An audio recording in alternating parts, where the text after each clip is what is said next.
আর খাবে না তুমি?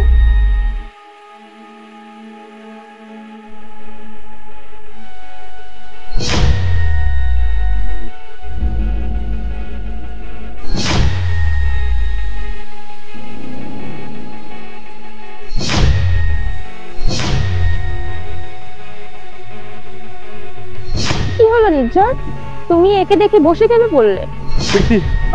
আরে বেচারি মেয়েটা, কে যেন ওর সাথে অনেক বড় প্রতারণা করছে, তার জন্য মনে হয় এই অবস্থা ওর। এ কি, মেয়েটা তো দেখি প্রেগনেন্ট। এই কেমন জামানা চলে আসলো যে পাগলকেও ছাড়ে না। কিন্তু তুমি একে দেখে কেন বসে পড়লে? চেনো নাকি তুমি একে? আর এত ঘাবড়াচ্ছ কেন? আর এর উপর তোমার কোনো দয়া মায়া দেখানোর কোনো প্রয়োজন নেই। আজকের এই দিনের জন্য ও নিজেই দায়ী। না জানি কত মানুষের সাথে শুনছি, কি জানি এই বাচ্চার বাপকে। প্রীতি, অনেক হয়েছে, খবরদার তুমি ওর নামে আর একটি বাজে কথা বলবে না। তুমি কেন এত উত্তেজিত হচ্ছ? তুমি কি তাহলে ওকে চেনো? কিছু হয়নি কি তোমার? হ্যাঁ, ও আমার এক্স গার্লফ্রেন্ড। নির্ঝর, তুমি কবে বিয়ে করবে? আমরা তো এমনিতে অনেক সুন্দরভাবে টাইম স্পেন্ড করতেছি, এর মানে এই নয় আমি তোমাকে বিয়ে করবো। আমি তোমাকে বিয়ে করতে পারবো না। কি কি মতলব তোমার? তুমি জানো না আমি প্রেগন্যান্ট? কি কি কি বলতেছো তুমি এইসব? আর তুমি এতটা শিওর কিভাবে হও এই বাচ্চা আমার? এমনও তো হইতে পারে এই বাচ্চা অন্য কারো। তোর এত বড় সাহস, তুই আমার গায়ে থাপ্পড় মারিস? যা, তোকে বিয়ে করবো না, বেরো আমার ঘর থেকে, বেরো, যা বেরো। কোথা থেকে যা আসে সব, দলে কি বিয়ে করতে? আমার গায়ে হাত দিল, কত বড় সাহস!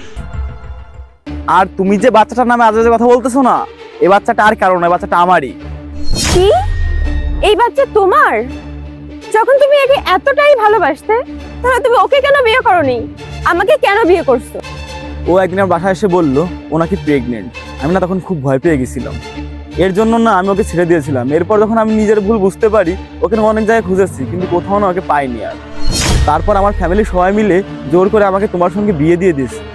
কিন্তু আমি না কখনো ভাবিনি ওকে ছেড়ে দিলে ওর এই অবস্থা হবে। আমি তো চিন্তা করছিলাম ওকে ছেড়ে দিছি, ও সুখে শান্তি সংসার করবে, অন্য কাউকে বিয়ে করে ভালো থাকবে খুব। আর ওকে আজ এই অবস্থায় দেখে না আমার নিজের প্রতি খুব ঘৃণা লাগতেছে। প্রীতি, আমার না অনেক বড় ভুল হয়ে গেছে। আমি ওকে অনেক বেশি ভালোবাসতাম আর ও না আমাকে অনেক বেশি ভালোবাসত। আর প্রীতি, তখন আমার না এতটা সাহস ছিল না যে বাচ্চাটা আমার নিজের বলে স্বীকৃতি দেবে।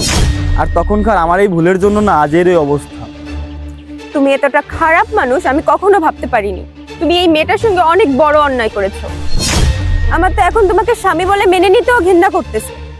যদি কাউকে অনেক বেশি ভালোবাসো তাহলে তাকে নিজের করে রাখার চেষ্টা করো। মেয়েটা তোমাকে বিয়ের কথা বলছিল, আর তাকে তুমি বিয়ে না করে তাকে ঘর থেকে বের করে দিলে। তুমি এটা একবারও ভাবলে না যে তোমার নিজের সন্তানের কি হবে? আর আজকে কিনা বলতেছো যে ওর পেটের সন্তান তোমার। তোমার এটা বলতে লজ্জা লাগছে না? আর কোথায় গেল তোমার সেই ভয়? আর তুমি যেটা করেছো না, অনেক বড় অপরাধ করেছো, আর এর ক্ষমা পাওয়ারও যোগ্য না তুমি। আমি আজকের পর থেকে ওর সাথে কোনো অন্যায় হতে দেব না। সরে যাও, তুমি ওর গায়ে হাত লাগাবে না। এসো বোন। তুমি আমাকে খাবার খেতে দিবে? হ্যাঁ। আমি না অনেকদিন খাই না, তুমি আমাকে খেতে দিবা? আর দেখো আমার পেটে কে যেন শুধু লাথি মারে। তুমি কোনো টেনশন করো না বোন, আজকে থেকে তোমার সব দায়িত্ব আমার, আমি সব দেখবো। চলো।